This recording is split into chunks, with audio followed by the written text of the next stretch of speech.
Hey guys, and welcome back to the final set of videos for our Luigi's Mansion 2 Dark Moon playthrough. We've covered the main story, now it's time for the bonus stuff. You unlock these missions by getting all the boos in a given mansion, then completing that mansion, and yes, that includes the boss. But in the case of Gloomy Manor, you get the device to reveal boos like 3 or 4 missions in, so unfortunately you have to replay the first 3 missions. We're going to show an abridged version of the 3 boos we were unable to collect during the main story, but after that, expect a lot of rambling, because it's basically just time trial mode. Yep, and that is basically all I have to say on the matter, because there is nothing else to say. Also, I do quite like the puns of the boos names in the first 3 things of Gloomy Manor, because Boogie Woogie is just quite fun. It's a boogie wonderland. Exactly! Damn you for stealing my joke, because I was actually going to make that. Well, puns are my territory, mate. You should know better than to step on my toes. Oh yeah. Alright, that's mission 1's boo, so let's move on to mission 2.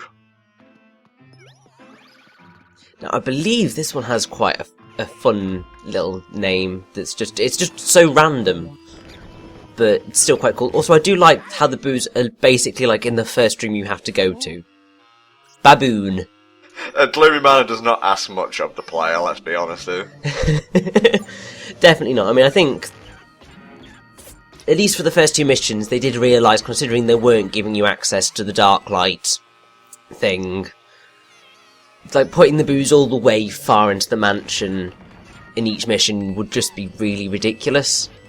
Also, you can actually kind of sequence break stuff, because since you have the Poltergust, you don't need to go to the garage. Actually, you don't actually have to click on the car to get the Poltergust. You still need to get the key from the garage, but you don't need to like go upstairs to get the strobe orb. You can go straight to the bathroom, and it's quite cool like that. Exactly, and it just makes things a hell of a lot easier. Also, the ability to skip cutscenes is a godsend.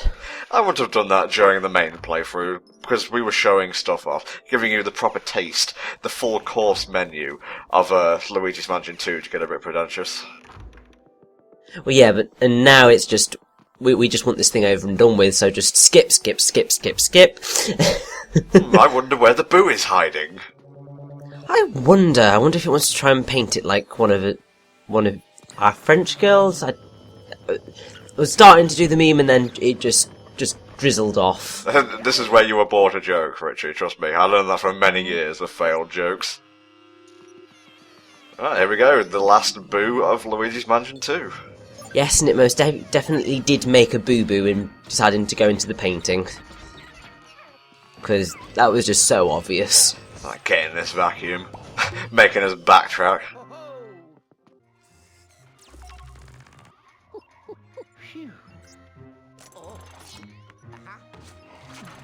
That boo canister's got to be pretty full at this point. You know those boos are just hatching some kind of murder plot to, 1, rescue their king, who's probably in there with them, just raging, just raging, ethereally.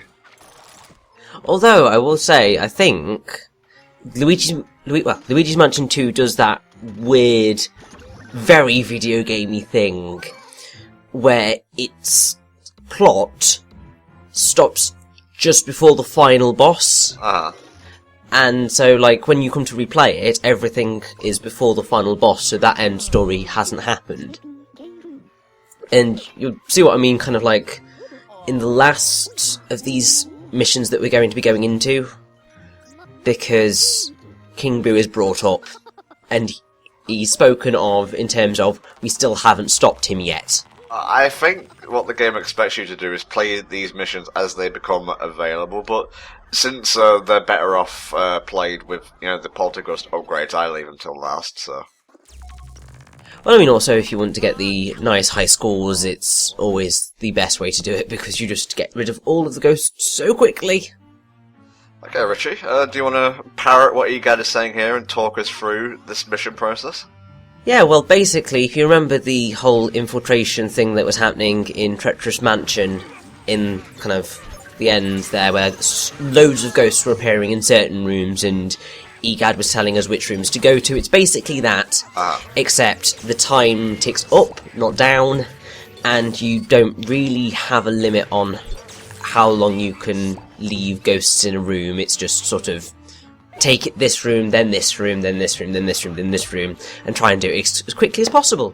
So it is just basically a time trial. And these things aren't very long. The rooms can be randomized. Like, sometimes you'll have to go to the garage first. Sometimes you'll have to go to the main hall. It all depends on RNG, I guess. But they're not hard. I would say the most I spend in one is about 6 minutes. Yeah, I mean, the other thing is that, in a way, they are meant as sort of your end challenge for each of the mansions, because you've got to know where you're going to be able to do this well. Because if you, like, forget where the parlour is, I mean, you have the map, obviously. But it helps to know, right, so that's that room there, so do that one first, then go to the other one, and do stuff like that. Yeah, it just basically rewards you for knowing the layout of the place.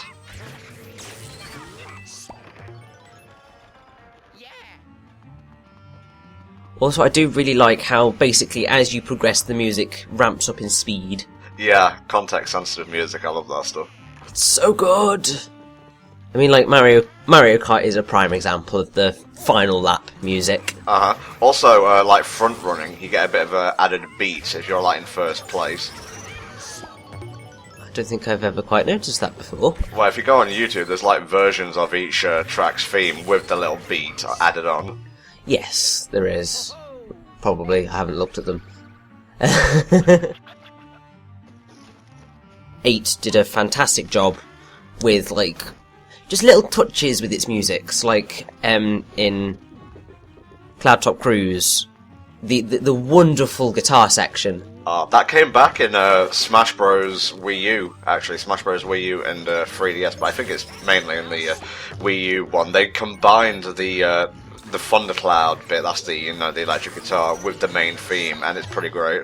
I know, just one of my favourite tracks, that one, ever.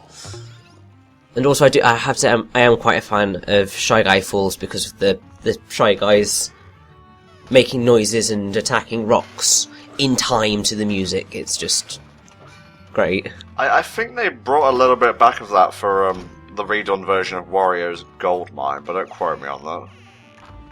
What I remember seeing of that, yes, they did. There's going to be a lot of this kind of, like, unrelated commentary in this and the next 2 videos, because this is it, guys. We've covered the whole game. There are no mechanics left to, cover. There are no random ghosts that are going to appear. The ghosts that appear in each trial will basically be the ones that were assigned to the given mansion. That is all we can say, really. I mean, I think the only thing that we haven't fully discussed is the Thrill Tower / Scare Scraper. Well, let's leave that until next time, so we actually have something to talk about. It's very true. So come back next time for more thrilling and towering conclusions. Oh yeah. Ah, Luigi, you made it to the top of the leaderboards. I'm proud of you.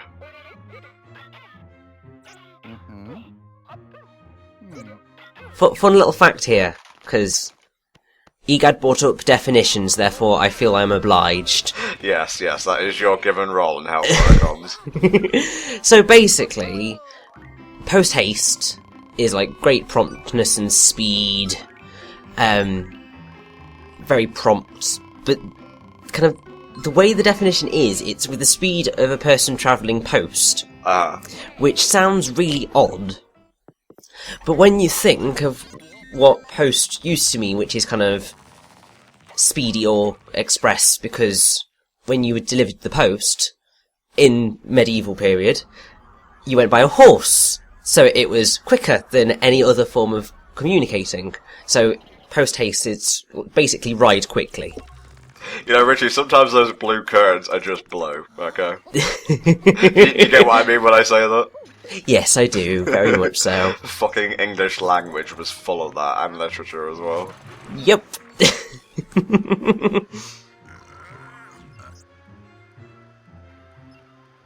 I hope I can get to 25k before the end of this, he says, knowing full well that he did. Oh. Be exciting to figure out whether that definitely does happen. Alright guys, we shall see you next time where we cover the bonus missions for Haunted Towers and the Old Clockworks. So come back next time for more irreverent commentary. Bye bye for now.